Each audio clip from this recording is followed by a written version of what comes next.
Jadi guys, tahu nggak? Dengan IP 4 atau nilai tes sempurna itu tidak menjamin kalian bisa masuk Harvard. Halo guys, hari ini aku akan memberikan 5 tips yang penting banget dan tidak boleh terlewatkan sedikit pun kalau kalian mau diterima di universitas dunia seperti Harvard, Yale, MIT, Columbia, Princeton, Berkeley, UCLA, dan lain-lain. Perkenalkan, namaku Parama Suteja dan aku akan melanjutkan studi S2 aku di Harvard University. Aku bersyukur banget kemarin diberi kesempatan diterima di 11 universitas dunia seperti Harvard, MIT, Yale, UPenn, Columbia, Princeton, Cornell, UC Berkeley, UCLA, USC, dan Rice University. Dengan berbagai macam penawaran beasiswa oleh 7 dari 11 universitas yang menerima aku. Banyak teman-teman yang kemarin DM aku tanya gimana sih kak caranya bisa diterima di universitas-universitas tersebut dan juga mendapat penawaran beasiswa dari berbagai macam sekolah itu. Jadi aku berharap supaya channel ini bisa bermanfaat dan membantu teman-teman sekalian. So, jangan ada yang di-skip sedikit pun karena aku akan menjelaskan poin-poin yang sangat penting supaya kalian bisa diterima di universitas idaman kalian. So, let's dive into it. Poin pertama dan poin yang sangat penting adalah jadilah berbeda. Aku mau tanya sama teman-teman, kira-kira orang mana yang memiliki kesempatan lebih besar untuk diterima di universitas top dunia misalnya MIT? Orang pertama, Andi, memiliki nilai biologi, matematika, sejarah, dan bahasa Inggris yang bagus semua. Atau orang kedua, Budi, yang memiliki nilai biologi, sejarah, bahasa Inggris yang mungkin tidak sebagus Andi, tetapi nilai matematikanya A+, dan juga dia menjuarai Olimpiade Matematika Nasional dan Internasional. Oke, pause video ini dulu dan tulis jawaban kalian di komentar bawah ini. Kira-kira siapa yang kemungkinan besar akan masuk ke universitas top dunia ini? Andi atau Budi? Dan jawabannya yang memiliki kesempatan lebih besar untuk masuk adalah Budi. Loh, kenapa Budi kak? Kan nilainya secara keseluruhan lebih bagus Andi. Yang Budi kan cuma yang bagus nilai matematikanya aja. Nah, aku sendiri itu pun juga pernah nggak ngerti soal hal ini sampai akhirnya aku melakukan research aku sendiri tentang topik ini. Banyak orang mengira bahwa mereka harus menjadi hebat di segala bidang. Padahal apa yang dicari universitas itu adalah murid-murid yang memiliki kemampuan khusus atau spesial. Jadi ini ada grafik yang bagus banget teman-teman. Ada 2 gambar. Yang pertama ini gambar yang menunjukkan bahwa orang ini seorang yang well-rounded atau bisa melakukan berbagai macam hal. Dan ini digambarkan sebuah lingkaran yang lebih besar dari gambar satunya, yang lingkarannya agak kecil tapi memiliki tonjolan atau spike yang sangat tinggi. Nah, banyak orang mengira universitas itu mencari orang yang well-rounded atau orang yang bisa berbagai macam hal dengan baik. Tetapi sebetulnya yang universitas cari itu adalah orang yang memiliki spike yang sangat tinggi atau memiliki kemampuan khusus. Nah, kenapa universitas itu mencari orang-orang yang memiliki kemampuan khusus atau spike yang tinggi? Karena mereka ingin mengumpulkan murid-murid yang dengan berbagai macam kelebihan di sekolah mereka supaya bisa saling mendukung dalam proses pembelajaran mereka, dan itu bisa menciptakan murid-murid yang diverse dengan pemahaman dan pemikiran yang bermacam-macam. Karena biasanya orang yang bisa melakukan berbagai macam hal itu bukanlah yang terbaik dalam bidang-bidang tersebut. Aku tidak mengatakan ini berlaku untuk semua orang ya. Kalau dalam bahasa Inggris itu biasanya disebut jack of all trades but master of none. Itu maksudnya bisa melakukan berbagai macam hal, tapi bukan seorang yang master atau ahli dalam bidang tertentu. Jadi nilai bagus aja itu nggak cukup, teman-teman. Pada tahun-tahun sebelumnya, Harvard menolak 3 dari 5 murid dengan nilai tes yang sempurna. Jadi guys, tahu nggak? Dengan IP 4 atau nilai tes sempurna itu tidak menjamin kalian bisa masuk Harvard. Kata kuncinya adalah be different in a positive way. Jadilah berbeda, tetapi dalam hal yang positif. Misalnya kamu memiliki kelebihan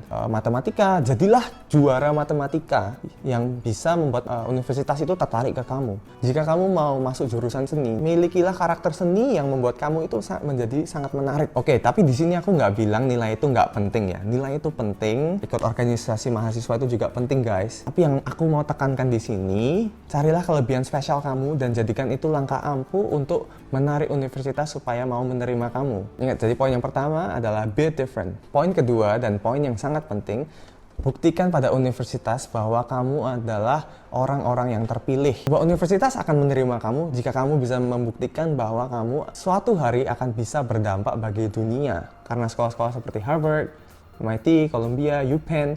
Mereka ingin menerima murid-murid yang kiranya bisa mengharumkan nama sekolah mereka di masa mendatang. Bisa kita lihat sendiri dari alumni-alumni sekolah mereka seperti Bill Gates, Mark Zuckerberg, Pak Nadiem Makarim yang merupakan alumni Harvard, dan juga Elon Musk atau Warren Buffett yang merupakan alumni dari UPenn, Charles Koch dari MIT, dan masih banyak lagi.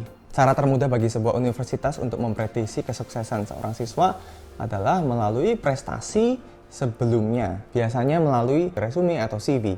Jadi jika kamu masih ingin masuk jurusan fotografi, jadi kamu harus bisa membuktikan pada universitas itu melalui hasil-hasil fotografi kamu sebelumnya dan prestasi-prestasi yang kamu dapatkan dari fotografi itu untuk meyakinkan bahwa kamulah murid yang terpilih itu. Dan misalnya kamu juga mau ambil jurusan science, kamu bisa tunjukkan penemuan-penemuan research kamu yang kamu telah lakukan selama ini, dan bagaimana research itu bisa meyakinkan universitas bahwa kamu bisa berdampak bagi dunia di masa mendatang. Itu yang paling penting. Jadi poin kedua yang paling penting adalah buktikan bahwa kamu ini adalah orang-orang terpilih yang kiranya bisa memberikan dampak bagi dunia di masa mendatang. Poin ketiga, tulislah esai yang sangat mendukung. Hal yang paling penting dari sebuah esai adalah esai harus concise atau singkat, padat, jelas, berbobot, dan juga bisa menceritakan kepribadian kamu. Banyak orang sering salah kaprah dalam hal penulisan esai. Banyak orang menuliskan berbagai macam prestasi mereka di dalam sebuah esai.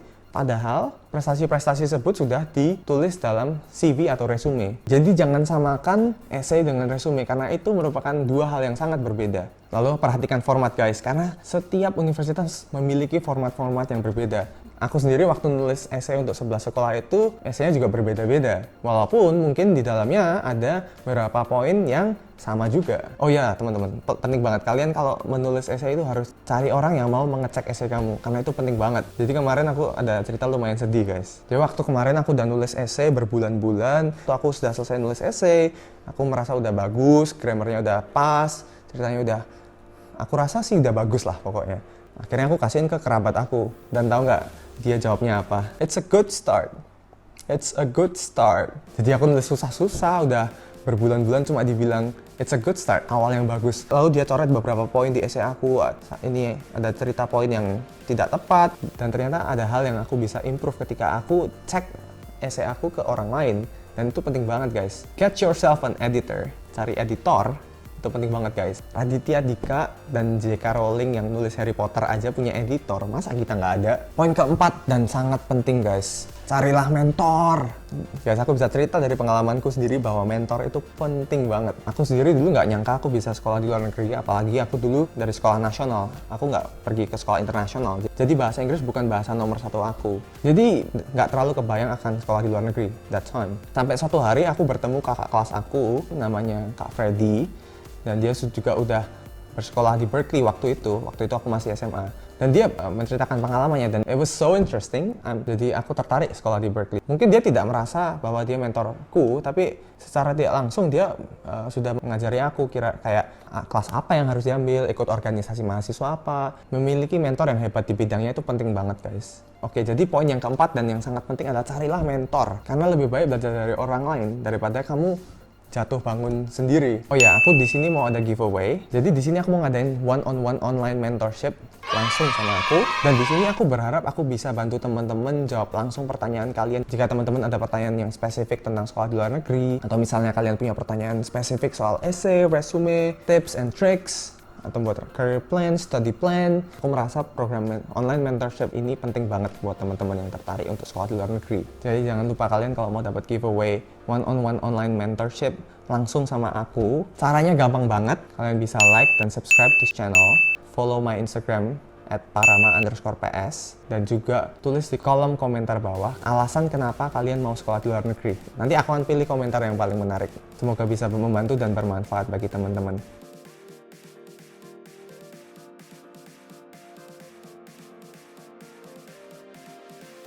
Dan tips kelima dan tips yang paling penting, kalian bisa melakukan semua 4 tips di atas tadi, tapi kalau kalian melewatkan tips nomor 5 ini, aku jamin pasti kalian akan gagal. Yaitu, daftar. Sebuah mimpi teruslah akan menjadi sebuah mimpi kalau kalian tidak pernah berjuang untuk menggapai mimpi itu. Jika kalian mendaftar ke sebuah universitas yang kalian mau, kalian memiliki 50-50 chance 50% berhasil, 50% gagal. Dan aku jamin, kalau kalian tidak mendaftar, 100% pasti kalian akan gagal atau tidak masuk ke universitas yang kalian mau. Jadi yang terpenting itu mencoba, guys. Oke, coba kita review lagi. Poin pertama, jadilah berbeda. Be different in a positive way. Kedua, buktikan pada universitas bahwa kalian adalah orang-orang yang terpilih. Yang ketiga, milikilah esai yang baik. Jangan lupa cari orang yang mau mengecek esai kamu. Itu penting banget. Keempat, cari mentor. Karena itu penting banget, guys, untuk menuntun langkah kita supaya bisa tepat sesuai sasaran. Dan yang kelima dan yang paling penting, daftar. Kalau kalian tidak mendaftar, kalian pasti 100% gagal. Tapi ketika kalian mendaftar, kalian memiliki 50% chance masuk dan 50% chance tidak masuk. Dan jika kalian memiliki aplikasi atau formulir pendaftaran yang kuat, chance masuk kalian itu bisa lebih dari 50%. So guys, aku berharap video ini bisa membantu dan bermanfaat buat kita semua. Jika kalian merasa video ini bermanfaat, kalian bisa share ke teman kalian, keluarga kalian, om, tante, adik kelas, semuanya yang kira-kira membutuhkan dan tertarik untuk sekolah di luar negeri. Semoga bisa membantu semuanya. Jangan lupa like, comment, dan subscribe to this channel, karena itu akan menolong channel ini supaya bisa membantu lebih banyak orang lagi. Kalau kalian ada pertanyaan atau ide untuk video berikutnya, kalian bisa tuliskan di kolom komentar bawah ini. So remember guys, dream big and never give up on it. I'll see you guys next time. Bye!